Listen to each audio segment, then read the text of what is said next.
Good day mga kaibigan.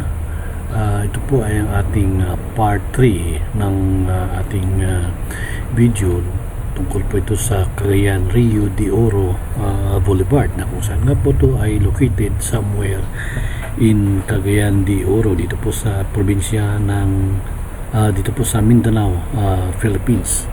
Mga kaibigan, ito po ating makikita ay during night time, na kung saan nga po napakaganda po yung kanilang pailaw o yung street lights na nakita po natin, at napakaliwanag po itong Cagayan Rio de Oro Boulevard na yan po nakikita nyo po. Yan ay talaga pong nakamamangha tingnan, at napakarami pong mga kababayan natin na namamasyal dito tuwing gabi.